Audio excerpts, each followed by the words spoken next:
A medieval map could be a trap disguised as a treasure. These intricate documents, drawn on fragile parchment, were often filled with deliberate lies. We are exploring 22 medieval maritime maps that hid more lies than land.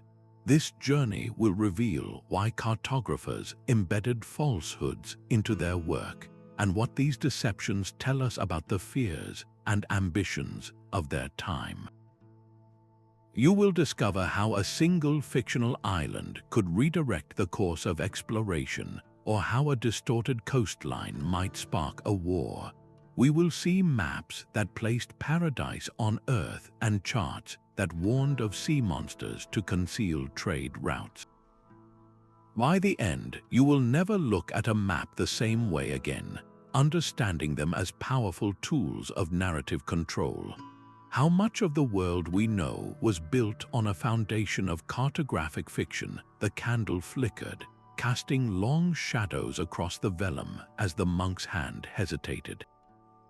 His quill held the power to chart a coastline or invent one, a dilemma faced by every medieval mapmaker. These creators were not free agents sketching an objective world. They were employees, their work funded by the powerful. A king commissioning a map desired a display of his vast domains, whether he truly controlled those lands or not. A wealthy merchant guild paying for a chart wanted to protect its lucrative trade routes, not share them with rivals. The church demanded a world view that aligned with scripture, placing Jerusalem at the center and populating the edges with mythical creatures or the lands of lost tribes.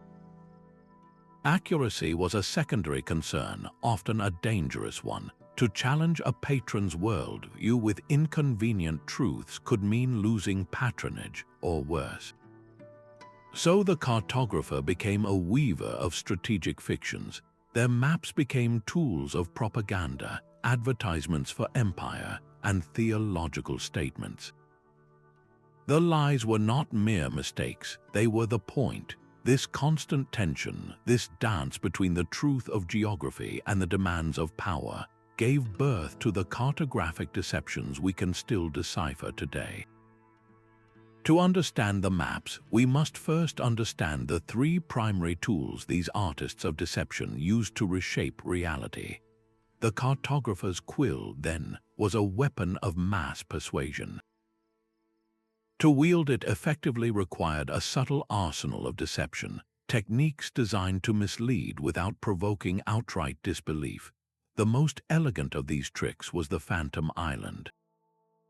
A cartographer would sketch a tempting landmass like High Brassel just west of Ireland, a place of fabled riches.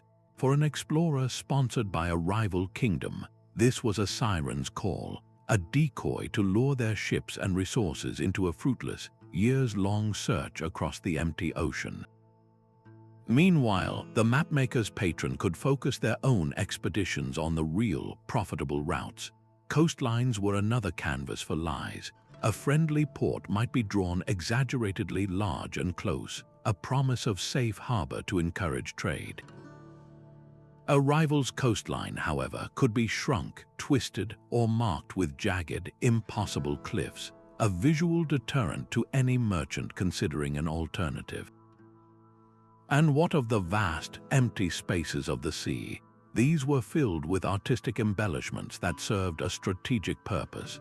The sea monsters breaching in uncharted waters were not just decoration. They were a brilliant psychological tool, a way to say, this area is unknown and dangerous, without having to admit the mapmaker simply had no data. A label reading "Here be dragons" was less a zoological statement and more a clever piece of cartographic code for keep out. This entire toolkit of deceit, the phantom lands, the distorted shores, the ominous monsters, was used to brilliant and devastating effect in one of the most influential worldviews ever drawn. Our journey into these 22 deceptive maps begins with the ultimate statement of faith over fact, a map that placed Jerusalem literally at the center of everything. This magnificent map, drawn around the year 1300, is a sprawling canvas of faith. Measuring over 5 feet across, the Hereford Mappa Mundi is a world in itself, yet it bears almost no resemblance to the planet we know. Its primary lie is one of cosmic perspective. Jerusalem is not just a city on this map, it is the literal pivot point of creation, the exact center of the circle. Why place it there? Because for the medieval mind, geography was secondary to theology. The physical world was merely a stage for the drama of salvation, and Jerusalem, the site of the crucifixion, was the most important location on that stage. This was not an error in measurement, it was a deliberate statement of belief. Look to the very top of the map and you will find the Garden of Eden, enclosed by a ring of fire. It is presented not as a myth but as a real, physical place, the origin point of humanity. The 3 known continents, Europe, Asia, and Africa, are distorted and rearranged to fit this spiritual narrative. Their shapes are not based on the reports of sailors or merchants, but on religious texts and classical legends. You will find the monstrous races described by Pliny the Elder inhabiting the fringes of Africa, and the lands of the Bible meticulously detailed. The map is crowded with hundreds of illustrations of cities, animals, and biblical events, creating a dense tapestry of sacred history. It was never intended to guide a traveler from London to Rome. Its purpose was to guide a soul through the universe's divine order. This was a map for contemplation, not for navigation. A monk or a noble would have studied it as a visual sermon, a reminder that their entire existence was part of a grand, God-ordained plan.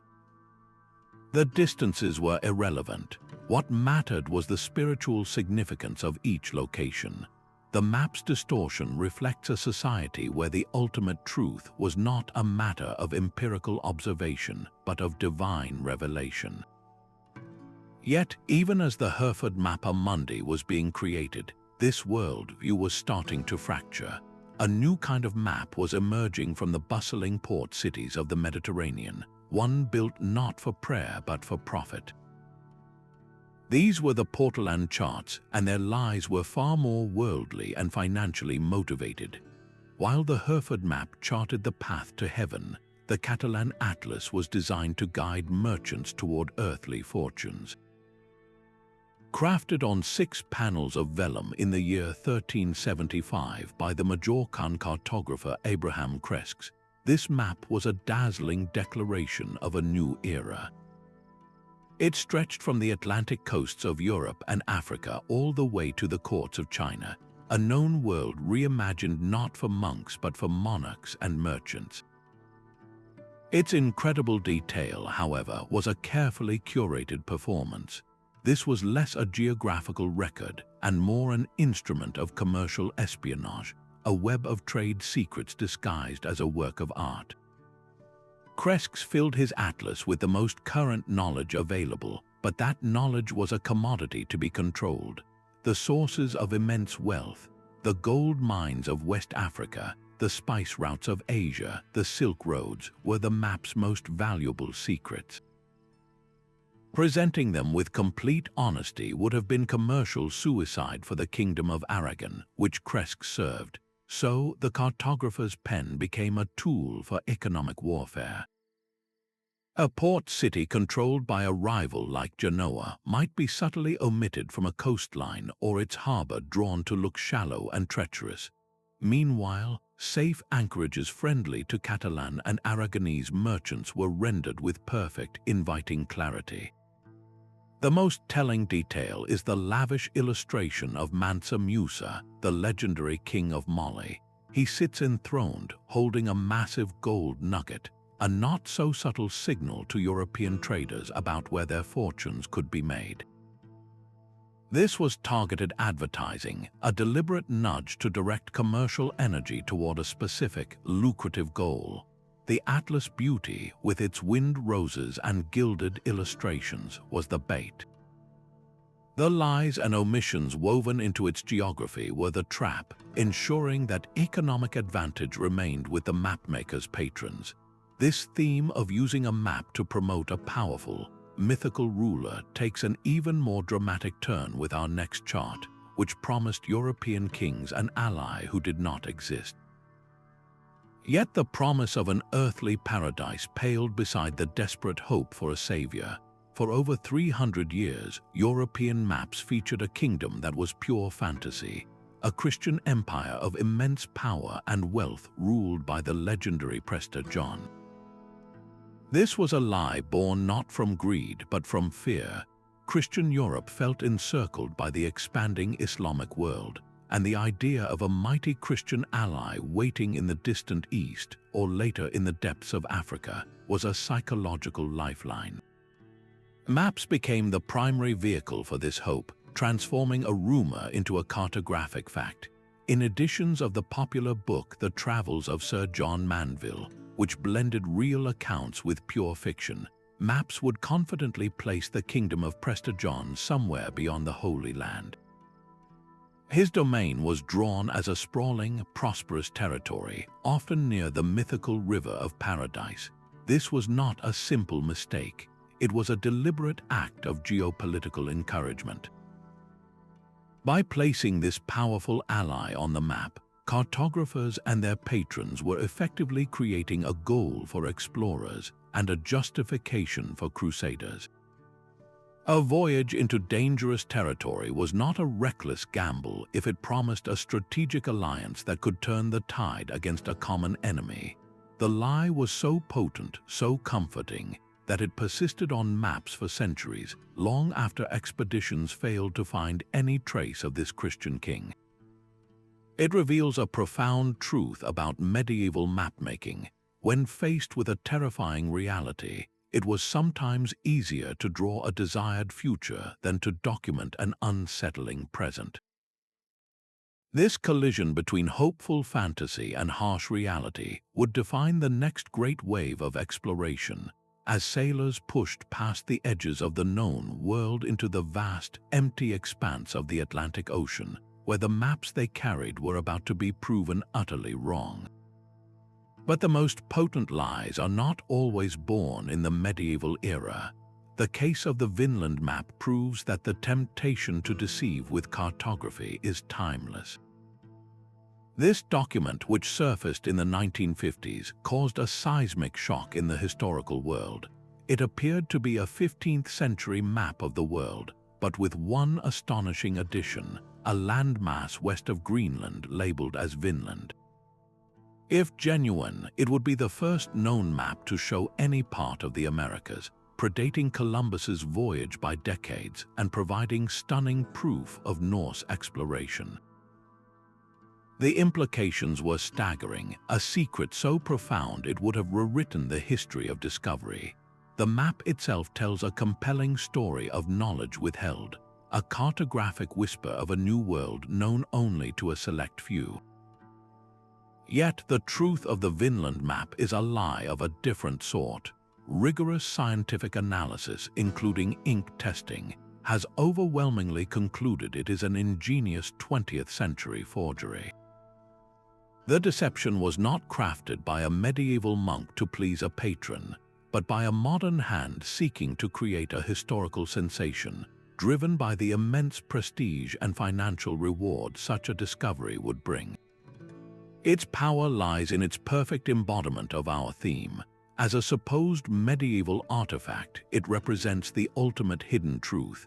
As a confirmed fake, it demonstrates that the motives for cartographic deceit, the desire for power, fame, and wealth, are just as potent today as they were 600 years ago. It plays directly into our fascination with alternative histories and secret knowledge, reminding us that a map's value is never solely in its accuracy, but in the story we believe it tells. This blurring of reality and fiction, of ancient secrets and modern conspiracies, sets the stage for a different kind of influence on the mapmaker's craft, one written not in ink but in the stars themselves. Even the stars could not compete with the authority of a single ancient name. When Ptolemy's Geographia was rediscovered by European scholars in the early 15th century, it was not treated as a historical curiosity. It was embraced as scientific gospel, a perfect system from the golden age of Rome. His world map, meticulously reconstructed from his coordinates and descriptions, offered a vision of order and mathematical precision that the symbolic Hereford Mappa Mundi utterly lacked. But this apparent rigor concealed a catastrophic flaw, a lie wrapped in the impeccable cloak of classical authority.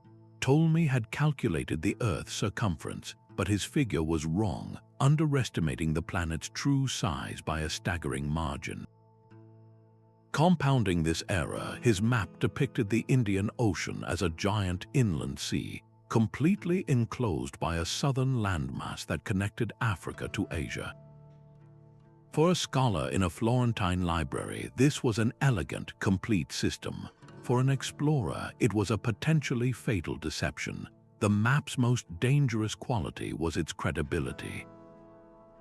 Because Ptolemy was Ptolemy, his mistakes were copied and reprinted for generations, becoming entrenched dogma. This blind faith in a flawed ancient model is what captivated Christopher Columbus. He studied a version of this Ptolemaic map and used its shrunken earth and truncated ocean to build his case. The voyage west to the riches of Asia, he argued, would be short and feasible. The map told him so. Of course, he was wrong, and his legendary accidental encounter with an entirely new world was a direct result of navigating by a 1,500-year-old lie. The episode reveals a profound truth about maps. A cartographic falsehood born from ignorance is one thing, but a falsehood perpetuated by reverence for authority is far more powerful and enduring. It lulls us into a false sense of security, making us trust the chart more than the churning sea around us. This uncritical acceptance paved the way for the next great cartographic deception, one that filled the empty oceans not with bad math, but with pure terror. Ptolemy's mathematical error created a void, a vast and terrifying ocean. Into that emptiness, cartographers poured their deepest fears, but none did so with more chilling purpose than Olaus Magnus. His Carta Marina, published in 1539, is a masterpiece of monstrous propaganda. At first glance, this map of Scandinavia is stunningly accurate for its time, a detailed portrait of coastlines, towns, and forests. But look closer at the sea, and the true intention emerges. The waters writhe with creatures of nightmare, a bestiary of deception where every tentacle and gaping maw served a political agenda. Magnus was a Catholic bishop who had fled a Scandinavia rapidly converting to Protestantism. His map was not a neutral document. It was a weapon in a religious war drawn with ink and vengeance. The sea monsters were his army. He strategically placed the most horrifying beasts, serpents large enough to crush ships, crabs with spines like spears, a creature that sucked whales into its vortex directly off the coasts of regions that had embraced the new Protestant faith. This was a deliberate visual code. The message to a Catholic viewer was unmistakable. To sail toward these heretical lands was to invite not just spiritual damnation, but a gruesome physical end. The waters were divinely cursed. In stark contrast, the sea's near remaining Catholic strongholds were depicted as relatively calm and safe. This was cartographic fear-mongering at its most sophisticated, using the lie of mythical fauna to isolate an enemy and control movement.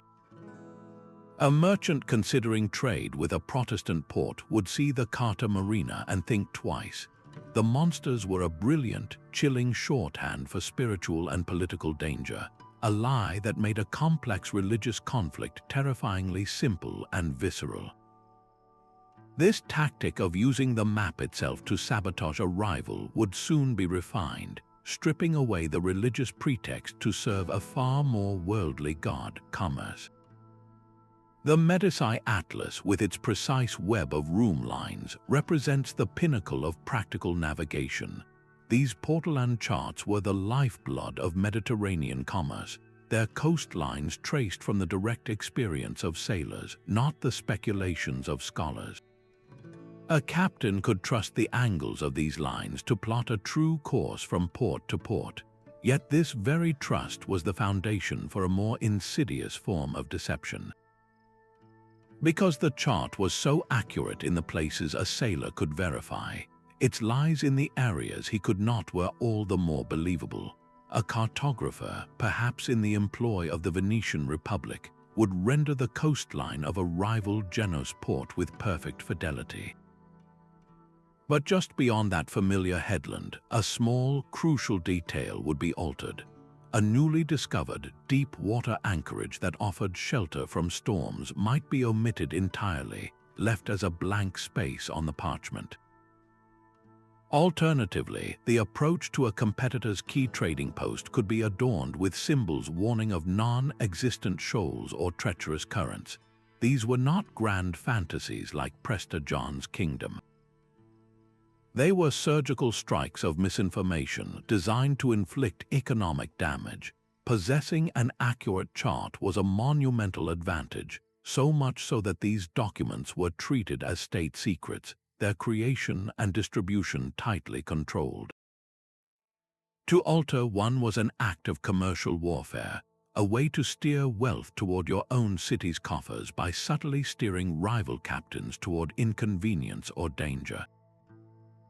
This practice of embedding lies within a framework of truth required a chilling level of calculation, a cold understanding of how to exploit trust for profit. It demonstrates that the most effective deceptions are not the blatant monsters in the sea, but the quiet, deliberate omissions on the coast. The Cantino Planisphere was stolen before the ink had even dried. In the year 1502, an Italian agent named Alberto Cantino, acting on behalf of the Duke of Ferrara, successfully smuggled this priceless chart out of Portugal. It was an act of high-stakes espionage, for this map held the crown jewels of Portuguese exploration, the detailed coastlines of Africa, and the startlingly accurate outline of Brazil, a land the Portuguese were desperately trying to keep for themselves. The planisphere is breathtakingly beautiful, a vivid snapshot of the world at the very dawn of global empire, but its very existence is a testament to deception. The map is a product of a lie, a theft, and it almost certainly contains further, more subtle lies woven into its geography. Historians examining the African coastline, so crucial for the sea route to India, have long suspected deliberate alterations. A critical bay might be drawn a few degrees out of position, a river estuary slightly misrepresented. These were not errors. They were calculated distortions, likely inserted by Portuguese cartographers who knew a copy might be stolen. By feeding a rival like Italy slightly flawed data, they could protect their monopoly. A fleet sent by a competitor relying on the stolen map might miss a vital watering spot or waste precious weeks searching for a harbor that was not quite where the chart promised. This turned the map into a brilliant trap. It gave the thief the illusion of victory while ensuring the real secrets of navigation remained secure. The Cantino Planisphere embodies a pivotal moment when maps became the ultimate currency of power, where a single line on vellum could determine the fate of nations and the flow of unimaginable wealth, a theme that culminates in a chart that promised a shortcut to all the riches of the East. The promise of a safe harbor was one thing, but the lure of a river flowing with pure gold was something else entirely. Deep in the heart of West Africa, on maps drawn by both Arab and European cartographers, ran a legend, the River of Gold. This was not a minor cartographic flourish. It was a deliberate, monumental exaggeration that would shape the destiny of continents. geographers like the famed Al-Idrisi, working for the Norman king of Sicily in the 12th century, incorporated tales from trans-Saharan traders into their world maps. These traders spoke of the incredible wealth of the Ghana and Mali empires, of gold nuggets the size of eggs and dust so plentiful it was traded by the pound. The gold traveled along great rivers like the Senegal and the Niger. To a mapmaker far removed from the sweltering reality of the African interior, these reports coalesced into a single, irresistible fantasy, a literal river of wealth. Cartographers drew it as a mighty waterway, often labeling it with the Latin Flumen Aurum or the Arabic Nahr al-Dahab. Its course was speculative, its scale immense. This was the ultimate geographical bait. For a European prince or merchant staring at such a map, the logic was seductively simple. Find the river's mouth on the coast, sail up it, and fill your holds with limitless treasure. The lie was so powerful because it was built on a kernel of truth. Gold did come from West Africa in quantities that seemed magical to outsiders, but the transformation of complex trade networks into a single, navigable river of pure metal was a fiction born of desperate economic desire. It simplified the difficult, dangerous work of diplomacy and overland trade into a straightforward mission of discovery. This cartographic myth directly fueled the Portuguese voyages down the African coast in the 15th century. Each captain was not just exploring, he was searching for the opening of this legendary river, convinced that unimaginable riches were just beyond the next headland. The River of Gold was never found because it never existed as drawn. Yet the frantic search for it forced Europeans to map the actual coastline of Africa with increasing accuracy, inadvertently paving the way for the colonial scramble that would follow. This demonstrates a core principle of medieval mapmaking. A compelling lie could be a more powerful engine of exploration than a simple, unadorned truth. It was the dream of the river, not the reality of the gold fields, that first pulled ships into the unknown. And if a river of gold could be invented, what was to stop cartographers from placing an entire continent of wonders in the uncharted ocean? A descendant's vanity could redraw the map of the North Atlantic. In 1558, a man named Niccolò Zeno published a map and a narrative that would baffle explorers for over a century. He claimed it was based on the lost accounts of his ancestors, the Zeno brothers, Venetian navigators who had allegedly sailed these northern seas around the year 1390. The map was a sensation, depicting a sprawling archipelago west of Iceland that simply did not exist. There was Friesland, a sizable island, and further west, the even more mysterious Estertilland. These were not just minor errors, they were complete and deliberate fabrications, a legacy crafted from whole cloth. Niccolò Zeno's goal was not to aid navigation, but to burnish his family's reputation, to insert the Zeno name into the grand narrative of exploration long before Columbus. The lie was breathtakingly effective. The map was beautifully rendered and its story compelling, so it was copied and incorporated into the works of respected cartographers. For generations, sea captains setting out from England and the Netherlands carried charts that included the phantom Friesland. They would sail to its recorded coordinates, find only empty, churning ocean, and often assume they had missed it due to bad weather or faulty reckoning. The deception wasted immense resources and time, sending expeditions on wild goose chases across the frigid Atlantic. The Zeno map demonstrates a different kind of cartographic sin. This was not a lie for state security or commercial advantage, but one of pure personal pride. A single family's desire for glory literally changed the accepted geography of the world, proving that the pen could be mightier than the sword, or in this case, the ship. This individual act of forgery stands in stark contrast to the systematic, institutionalized deception practiced by the most powerful commercial entity of its age. Ptolemy's miscalculations did more than shrink the world. They inflated a single island into a continental giant.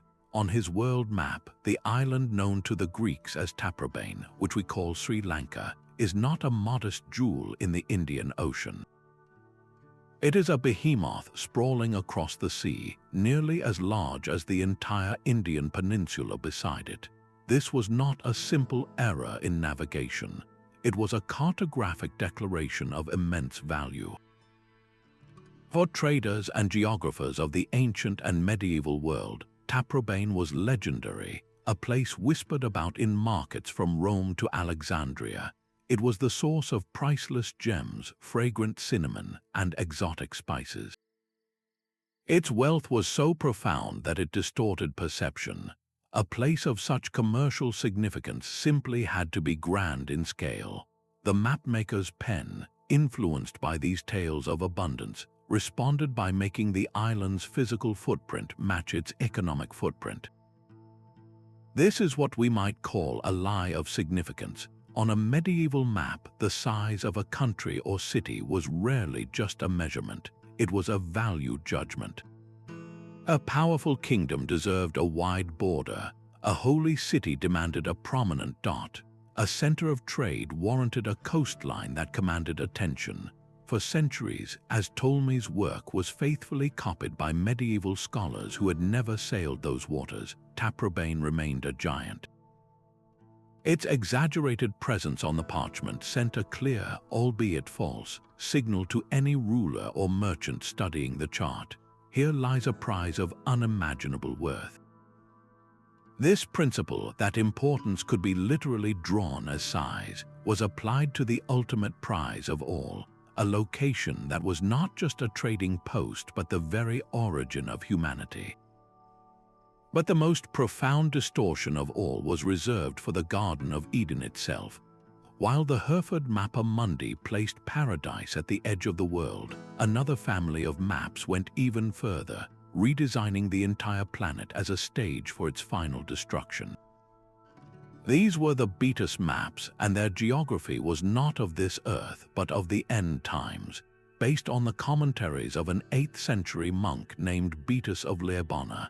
These maps were created to illustrate the prophecies of the apocalypse from the Book of Revelation. They were not guides for travelers but visual sermons for the faithful, intended to be read and interpreted, not navigated. The world they present is rigidly schematic, drawn in what scholars call the TO form.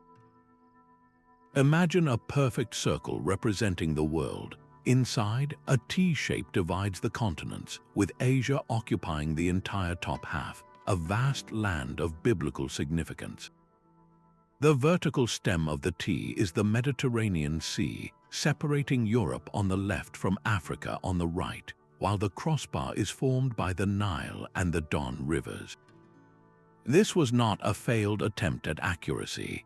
It was a successful attempt at theology. Every line was symbolic. The 12 winds blowing at the edges corresponded to divine power, and the map often showed the 12 apostles dispatched to the 4 corners of this diagrammatic world, fulfilling the Great Commission before the end. The lie, if we can call it that, was the complete and utter sacrifice of geographical reality for spiritual instruction. The shape of a coastline, the true distance between cities, the very existence of entire cultures, none of it mattered. What mattered was the message, a terrifying and hopeful reminder that the world was not a permanent home but a transient realm moving inexorably toward judgment and renewal.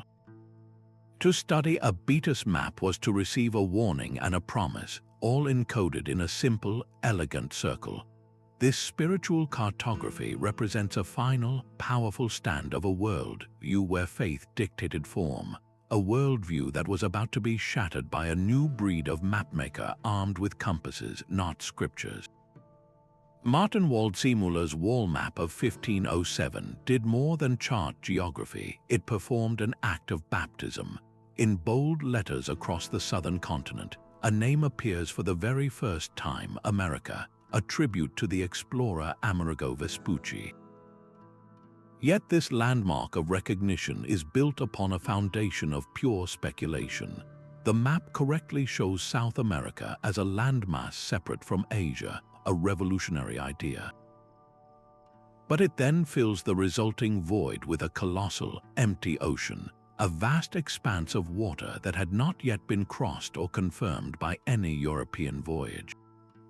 Waldseemüller was making an educated guess, presenting a hypothesis as established fact. His map did not just record a new world, it actively defined its relationship to the old one, creating a conceptual reality that future explorers would feel compelled to either confirm or contradict. This is the ultimate power of the cartographer, the power to name and to frame. By calling the continent America, Waldseemüller cemented Vespucci's legacy over Columbus in the popular imagination. By drawing that immense sea, he shaped the entire strategic thinking of empires, suggesting that the path to the east might be longer, but was now clearly defined. The map was a brilliant synthesis, but also a profound gamble. It demonstrated that even the most progressive maps were still narratives, stories told with lines and labels. And if a cartographer could invent an ocean out of thin air, what was to stop them from hiding the greatest ocean of all? The power to name a continent was one thing, but the audacity to draw an entire landmass from pure theory was another level of cartographic confidence. French mapmakers of the Dieppe school in the 16th century specialized in this very art. Their charts, like the magnificent Harleian world map, were rich with the latest details from Portuguese and Spanish voyages, yet they confidently filled the globe's greatest blank space with a staggering lie, a vast southern continent they called Java la Grande. This was not a phantom island like Friesland, but a continental-scale fantasy, a landmass so immense it sprawled across the bottom of the world, reaching from the Indian Ocean toward the uncharted south. The logic behind its invention was deceptively simple, a lie of perfect symmetry. Greek scholars had long argued that the Earth must be balanced to remain stable. If there was significant land in the northern hemisphere, there simply had to be an equivalent counterweight in the south. This philosophical principle, known as the terra australis incognita, or the unknown southern land, was a compelling idea, but the Dieppe cartographers transformed it into a concrete geographical fact. They stitched this theory onto their maps using threads of misinterpreted evidence, chiefly from Marco Polo's travels. Polo had mentioned a large island called Java, but the French mapmakers, working with second-hand reports and their own assumptions, inflated this island into a continent, placing it squarely where theory demanded a landmass should be. On parchment, it looked entirely plausible, a necessary feature of a well-ordered planet. This speculative geography then took on a life of its own, becoming a self-perpetuating truth. One map would copy it from another, each iteration adding more convincing yet entirely fictional detail: rivers, mountain ranges, even place names. For any European power gazing at such a map, the implication was irresistible. Here was a new world ripe for colonization, potentially holding riches to rival the Americas. This cartographic fiction became a primary goal for exploration for the next 200 years. It was the dream of this southern continent that ultimately sent Captain James Cook on his first epic voyage in 1768, with secret orders from the British Admiralty to search for this great southern land. Cook's meticulous mapping of the Pacific Ocean would eventually prove the continent did not exist, but his mission was a direct result of a lie drawn 2 centuries earlier. The Dieppe maps demonstrate the profound danger of elegant theories when they are inked onto vellum. A logical assumption, once given the authority of a map, could dictate the course of history, wasting lives and treasure on a quest for a land that was never anything more than a beautiful, symmetrical idea. Crafted not on fragile vellum but on durable, shimmering metal, The Borgia map presents a world frozen in elegant brass. Created in the early 15th century, this artifact is a culmination of the medieval symbolic worldview, a final, beautiful statement before the age of discovery would shatter its certainties. Its circular form is familiar, a mirror to the Hereford Mappa Mundi, but its medium suggests a desire for permanence, as if its creators hoped to etch their spiritual understanding of the universe into something that would not fade or crumble. And at the very heart of this brass world once again lies Jerusalem. The city is the unmoving pivot, the axis around which all of creation turns. Radiating out from this sacred center are detailed depictions of walled cities, enthroned kings, and scenes from scripture. The 3 known continents are neatly arranged, their coastlines smoothed and simplified to fit the perfect circle. To our modern eyes, this looks like a failure of geography, a map that is useless for any practical journey. But that judgment entirely misses the point. The Borgia map was not designed to guide a body from one port to another. It was created to guide a mind toward contemplation of a higher truth. Its inaccuracies are not malicious lies or even simple mistakes. They are symptoms of a different priority system. In this worldview, the physical location of a mountain or the precise course of a river was trivial compared to its symbolic meaning. A city's importance was measured by its role in biblical history, not by its population or commercial wealth. The map is a dense visual encyclopedia of faith, where every illustration serves as a reminder that the tangible world is merely a fleeting reflection of a divine, eternal plan. Reading it requires a different kind of literacy, one that deciphers symbols instead of measuring distances. This magnificent object represents the twilight of an era. Even as it was being engraved, a new kind of map was being drawn in the port cities of Italy and Spain, one that prioritized the hard-won knowledge of sailors over the sacred wisdom of scholars. The Borgia map's beautiful, ordered universe was about to be replaced by a messier, more accurate, and far more dangerous world. But the most profound secrets are often the ones that survive only as fragments. In the year 1513, an Ottoman admiral and cartographer named Piri Reis completed a world map that would become one of history's most tantalizing enigmas. Today, only a fraction of the original survives, a ragged piece of vellum depicting the Atlantic Ocean, the western coasts of Africa and Europe, and the eastern coast of South America. Its beauty is undeniable, a classic Portolan chart crisscrossed with precise room lines. Yet its true intrigue lies not in what it shows, but in what it hints at, and in the tangled web of sources from which it was woven. Piri Reis was remarkably honest about his methods. He wrote that he consulted some 20 older charts, including several captured from Spanish and Portuguese sailors, and even claimed to have used a map drawn by Christopher Columbus himself. This was not a creation from pure imagination, but a work of compilation, and herein lies the potential for a new kind of deception, one born not from malice but from synthesis. When a cartographer stitches together multiple maps, each with its own subtle distortions, scale errors, and regional biases, the resulting composite can create a new reality that never existed. A coastline from a Portuguese chart might be grafted onto a landmass from a Spanish source, with neither captain having fully explored the juncture. The lie of the Piri Reis map, then, may be one of unintended consequence. It is a palimpsest of truths that, when layered, produced a fiction. This is most dramatically seen at the map's controversial southern edge. Below South America, the chart shows a landmass that some have controversially interpreted as a pre-modern, ice-free depiction of Antarctica. A more plausible explanation is that it represents a distorted, composite version of the southern continent's tip, pieced together from speculative Portuguese charts and perhaps misidentified sightings of Tierra del Fuego. The land is crudely drawn, lacking the detail of the northern coasts, a clear sign that Piri Reis was working from second-hand reports and guesswork.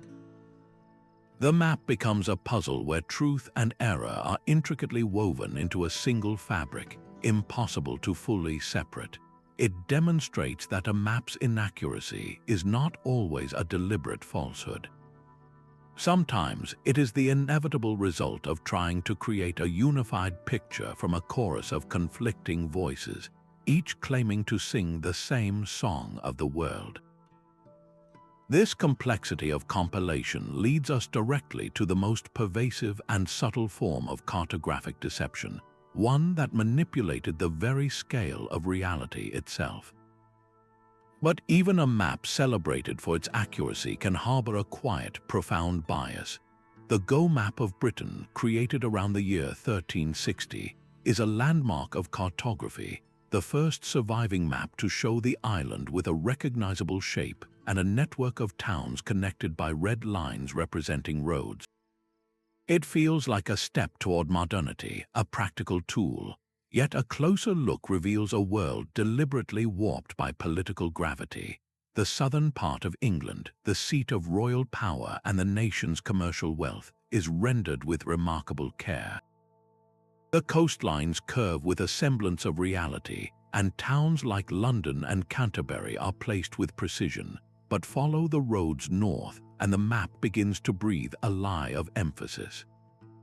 Scotland is not just simplified, it is radically compressed, its vast highlands shrunk into a cramped, distorted peninsula. This was almost certainly not a simple lack of information. It was a calculated choice. To the mapmaker and his patron, the Kingdom of Scotland was a distant, troublesome frontier, less important and less civilized than the prosperous south. By shrinking it, the map visually diminished its significance, reinforcing the worldview of its creators. The Go Map becomes a powerful lesson in how even the most scientific-appearing documents are never truly neutral. They are arguments, and in this case the argument was about power. The map does not just show Britain, it shows a specific idea of Britain, one where the center of power is large, detailed, and dominant, while the periphery is small, vague, and subordinate. This subtle manipulation of scale to serve a narrative would be taken to its most absurd and dangerous extreme in the next great cartographic deception, one that promised European kings a shortcut to paradise. Yet the most honest map might be the one that openly wrestles with its own contradictions. In a monastery on the Venetian island of Murano, a Camaldolese monk named Fra Mauro spent years on a single, monumental task. His world map, completed around 1450, is a breathtaking panorama that feels like a conversation between two eras. It is a bridge of vellum and ink, stretching from the symbolic certainty of the past to the uncertain, evidence-based future.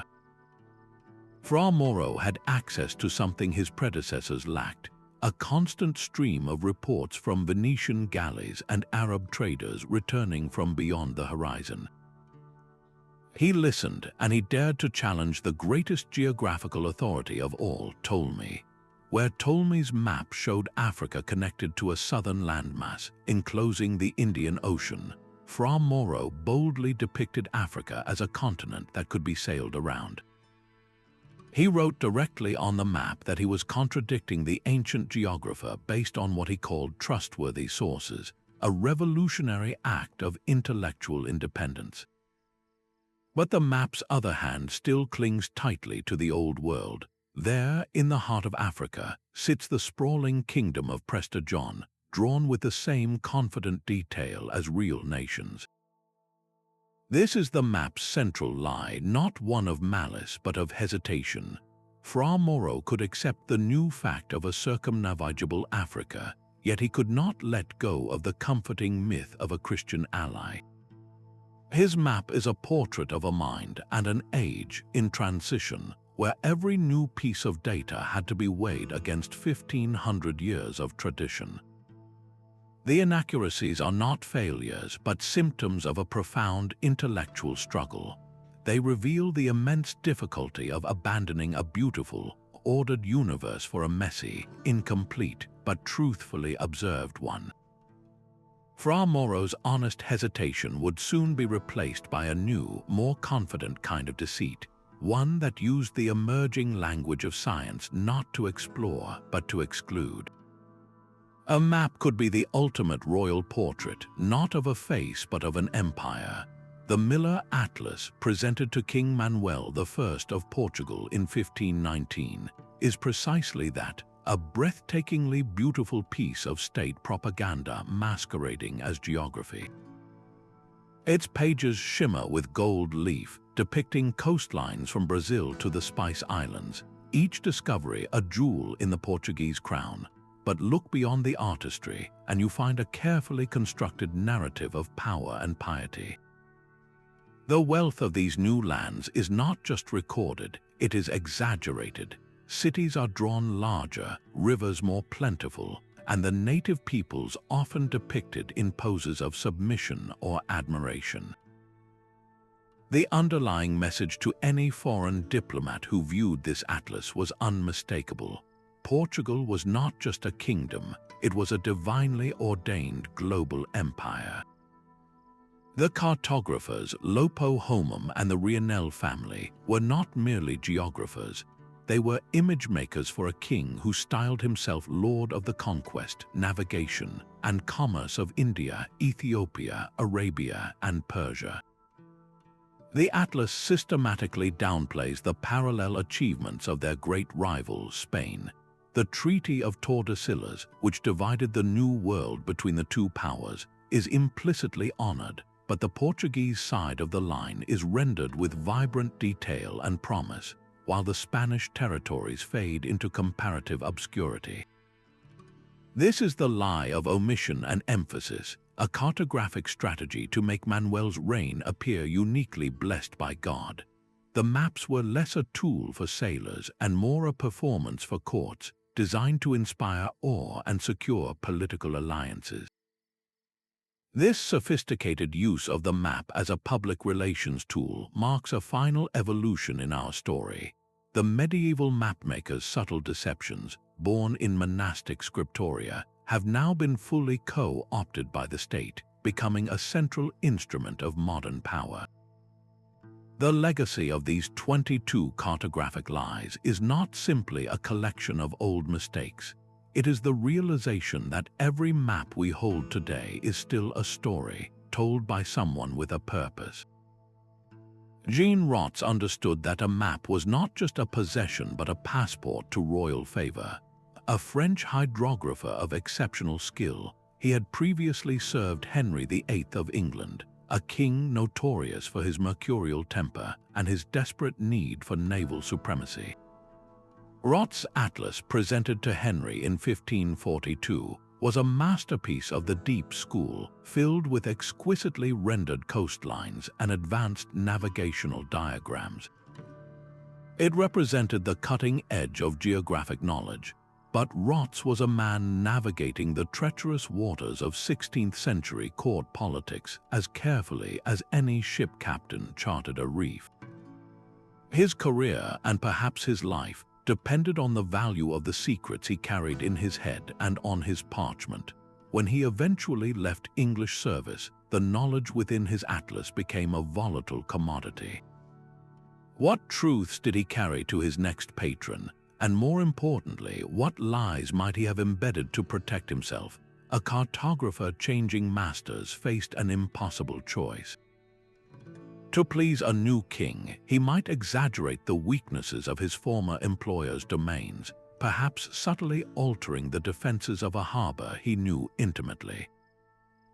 Conversely, to avoid the accusation of treason from his previous master, he might deliberately omit a crucial, newly discovered safe passage, a secret he would then offer as a special gift to his new lord at a later date. The Rotz Atlas, therefore, exists in a haze of personal ambition. Its beautiful lines are a web of potential duplicity, where every accurate detail serves to validate the strategic falsehood hidden beside it.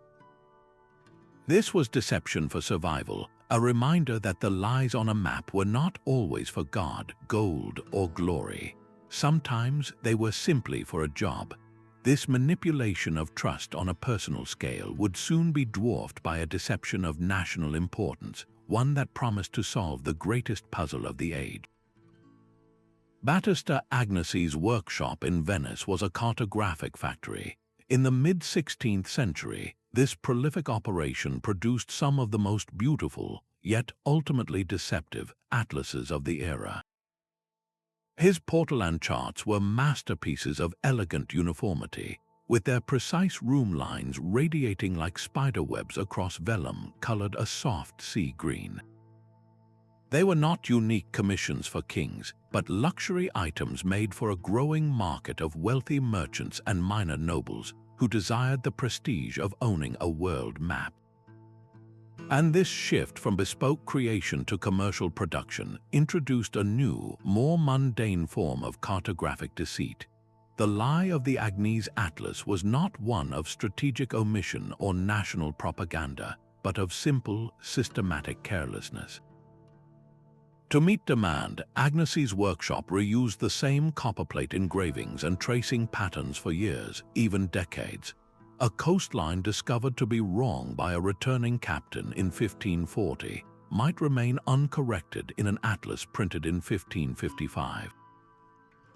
The map was not a living document updated with each new voyage, but a frozen snapshot, an echo of a world that no longer existed. A bay that had silted up would still appear deep and navigable. An island reported by a single, possibly drunken, sailor would be etched permanently into the geography of the Pacific. The deception was one of convenience, where the economics of mass production overrode any obligation to truth. A customer purchasing an Agnese Atlas was buying a beautiful object, a symbol of worldly knowledge, but the knowledge inside was often a generation out of date.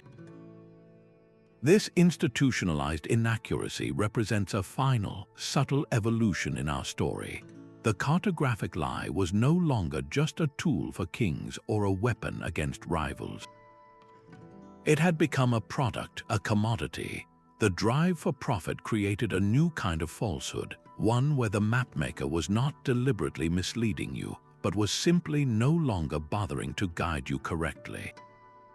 The Vinland map, then, stands as the ultimate paradox, a perfect mirror reflecting our own hunger for secrets.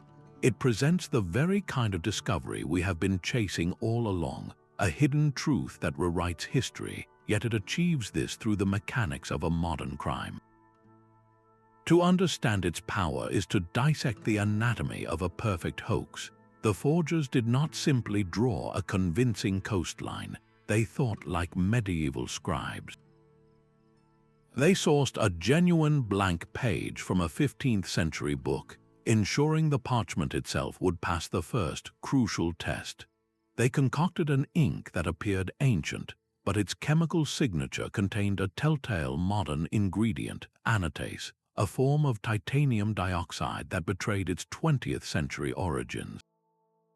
The script was meticulously copied from period handwriting, and the map was even artificially aged, complete with a cleverly manufactured crack that ran through a vital part of the drawing, as if to suggest it was a well-handled, authentic document. Every detail was engineered to withstand the scrutiny of experts who desperately wanted it to be real. The map's enduring fascination lies in this chilling precision. It exploits the very methods we use to verify the past.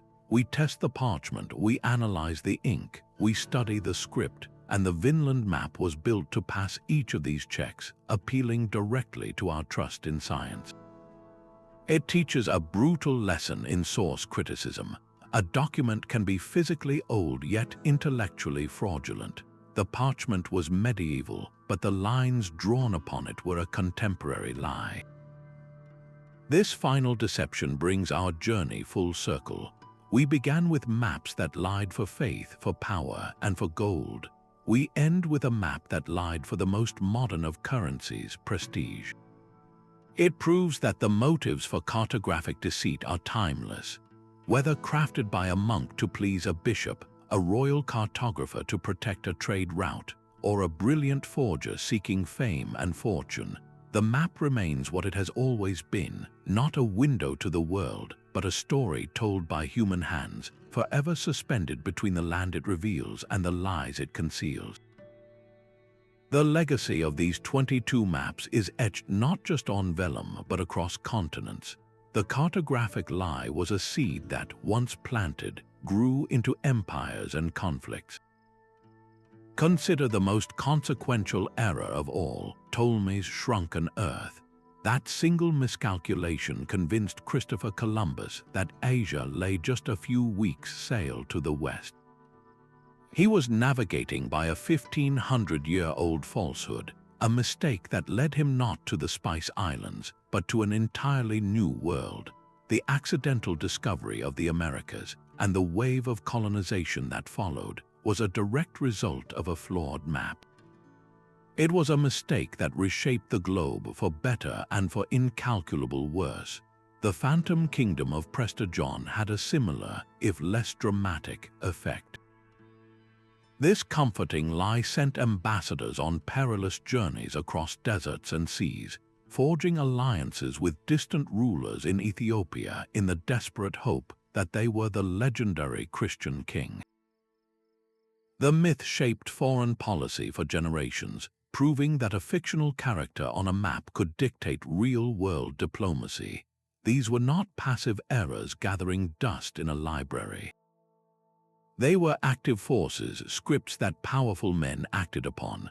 A map that exaggerated the wealth of a foreign land could justify an invasion. A chart that marked a rival's coast as treacherous could strangle their economy. Every strategic omission, every invented island, was a lever moving the world in a certain direction. This reveals the fundamental nature of maps. They are not neutral mirrors reflecting reality. They are arguments. They propose a version of the world, one that serves the interests of their creators. To understand the motivations behind these deceptions is to understand the fears and ambitions that built our modern world. A legacy of manipulated perception that continues to shape how we see everything, even today. Our journey ends not with a corrected chart, but with a transformed perspective. These 22 maps prove that cartography has never been a simple science of measurement. It is, and always has been, the art of storytelling, where every line and label is a deliberate choice. The Hereford Mappa Mundi wove a world of divine order, while the Catalan Atlas plotted a course for pure profit. The phantom island of Friesland was a lie for personal glory, and the sea monsters of Olaus Magnus were weapons in a holy war. Each deception, whether grand or subtle, was an active instrument, a tool used to shape belief, control commerce, or project power. The parchment was merely the canvas for the real map, which was drawn from the raw materials of human ambition and fear. This legacy challenges us to question every map we encounter today. The political boundaries on our screens, the algorithmic pathways of our digital lives, even the simplified charts in our news feeds, they are all modern versions of these medieval creations. They present a version of reality curated by unseen hands for specific purposes. The final lesson from these ancient mariners is not to distrust all maps, but to become better navigators of the narratives they contain. We must always ask who drew these lines and what story are they trying to tell. Thank you for joining this exploration of the lies that shaped our world. If you have enjoyed uncovering these cartographic secrets, please subscribe for more journeys into the hidden corners of history.